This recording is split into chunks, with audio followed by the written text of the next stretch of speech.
More foreign brands in China are shifting to local control. The latest is ice cream chain Häagen-Dazs, owned by General Mills, selling its China stores to a group including tea brand Ninji.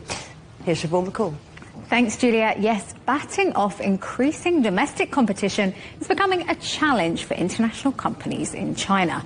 Häagen-Dazs was once seen as a status symbol in China, and its cafe-style stores, like this one in the video, were considered an ideal place for a date night. And products like ice cream mooncakes are a successful example of how the Western brand has adapted to suit Chinese tastes. But Chinese consumer habits are changing. More are turning to homegrown brands driven by a mix of national pride, the so-called guoqiao trend, and lower prices. Well, Chinese giant Mixu, now the world's largest food and beverage chain, sells ice cream for as little as 30 cents. Compare that with around $5 for a similar Häagen-Dazs product. China is Starbucks' second largest market globally, and its Reserve Roastery in Shanghai is very popular with tourists like this one here. Reserve Roastery, the size of half a football field. Over here is an example of some of the food you can find. You can see there are different types of pizzas, there are focaccias, there are different croissants. This is in a Starbucks. Not only that, they roast all of the beans in-house, and it's a different blend from other Starbucks around the world because it is locally grown. But local brands, most notably Luckin Coffee, have been competing and beating Starbucks in revenue and by number of stores. Starbucks has now sold a majority stake in its China business to local private equity group Boyu Capital for $4 billion. It reflects plans to expand into smaller cities and to operate with faster decision-making. Burger King has sold 83% of its China operations to a Beijing-based private equity group. McDonald's did the same back in 2017. KFC, meanwhile, runs its China business through Yum China, a separate listed company often held up as a success story in localization. It even has a China-specific menu. That's appearing in this video here, these consumers trying it, and is now the country's biggest restaurant chain. And many local Chinese brands are expanding into international markets, including sportswear company Anta. Anta is now one of the world's largest sports brands. Its ambassadors include Eileen Gu, the most successful Olympic freeskier of all time. Earlier this year, Anta agreed to buy a stake in German sports company Puma for close to $2 billion. While Luckin Coffee now has at least 18 locations in the United States, and it's also bought American cafe operator Blue Bottle.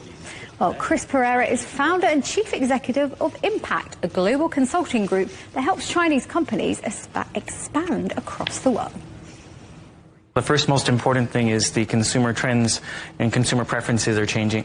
KFC, just as an example, recently launched a new health-focused brand called K-Pro, selling, of all things, smoked salmon and vegetables, healthy food.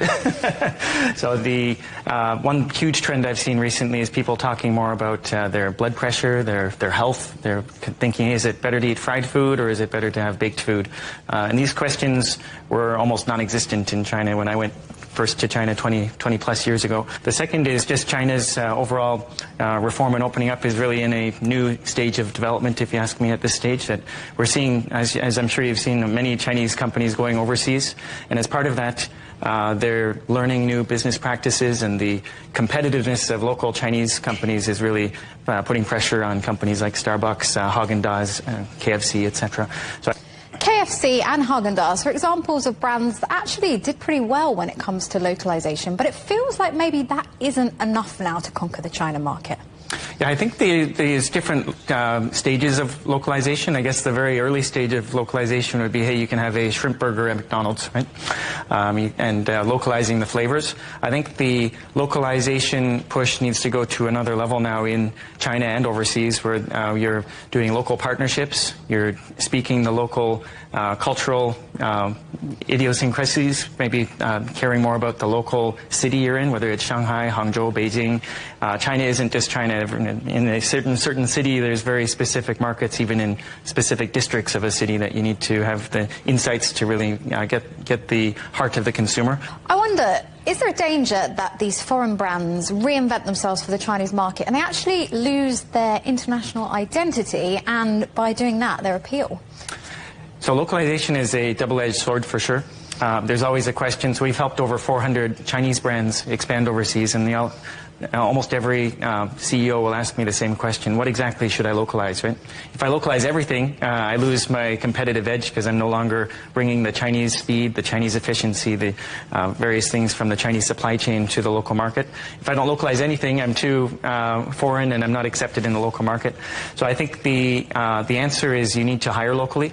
You need to localize your workforce, and the local workforce will give you the suggestions and the inspiration for what you should localize and what you should bring from your home market to China. We're seeing the reverse happening as well. Chinese brands are entering the US market, and we're seeing the likes of Anta Sports buying up stakes in German brand Puma. What would the challenges be for them entering international markets? The challenge for Anta, Li-Ning, and these fashion brands is you're actually wearing these products, right? If you're driving a car, that's one thing as part of your lifestyle. You're driving a BYD or other Chinese company making new energy vehicles. That's close to your lifestyle, but it's not something you wear, right? But with clothing, I think that's the next stage of consumer connection. And I think these recent acquisitions, there's so many sports partnerships going on right now.